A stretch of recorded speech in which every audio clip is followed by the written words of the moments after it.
২৪-এর ৫ অগস্টের পর কোনো ধরনের মানবতা বিরোধী অপরাধে জড়ায়নি র্যাব। সংবাদ সম্মেলনে এই দাবি করা হয়েছে। র্যাবের মুখপাত্র জানিয়েছেন, যারা এই ধরনের কর্মকাণ্ডে জড়িত তাদের বিরুদ্ধে ব্যবস্থা নেওয়া হচ্ছে।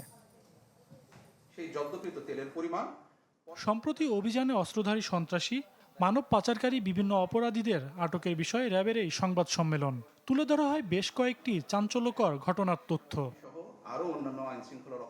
বাহিনীটির লিগ্যাল অ্যান্ড মিডিয়া উইংয়ের পরিচালক জানান, চট্টগ্রামের আলোচিত যুবকের কবজি বিচ্ছিন্ন করার ঘটনায় অভিযুক্ত একজনকে গ্রেপ্তার করা হয়েছে। এছাড়া পতেঙ্গা উপকূলের গভীর সমুদ্রে মাছ ধরার ট্রলারে তল্লাশি চালিয়ে জব্দ করা হয়েছে ৫ লাখ পিস ইয়াবা। আটক করা হয় ৯ মাদক কারবারিকে। আর নারায়ণগঞ্জের সোনারগাঁও এলাকায় অবৈধ অস্ত্র ও বিপুল পরিমাণ মাদকসহ গ্রেপ্তার করা হয়েছে র্যাবের শীর্ষ সন্ত্রাসীর তালিকায় থাকা মাহবুবুর রহমান ওরফে কাইল্লা রক্সিকে। শিয়া বাটার ও ভিটামিনে সমৃদ্ধ লিলি বিউটি সোপ, তারুণ্যময় উজ্জ্বল ত্বকের জন্য।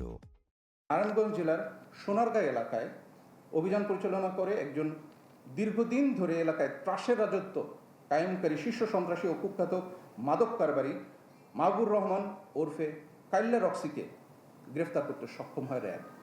সংস্থাটির দাবি, ২৪ জুলাই আগস্টের পর থেকে এখন পর্যন্ত কোনো ধরনের মানবতা বিরোধী কাজে জড়ায়নি র্যাব।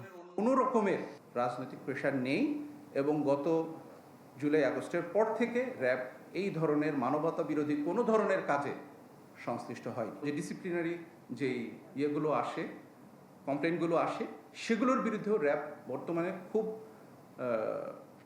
দৃঢ়ভাবে পদক্ষেপ নিয়ে তাদের বিরুদ্ধে ব্যবস্থা করে যাচ্ছে।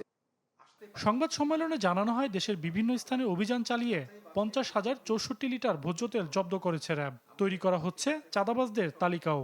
সবগুলো স্তরকেই বিবেচনায় রেখে এই চাঁদাবাজির লিস্ট তৈরি করা হচ্ছে।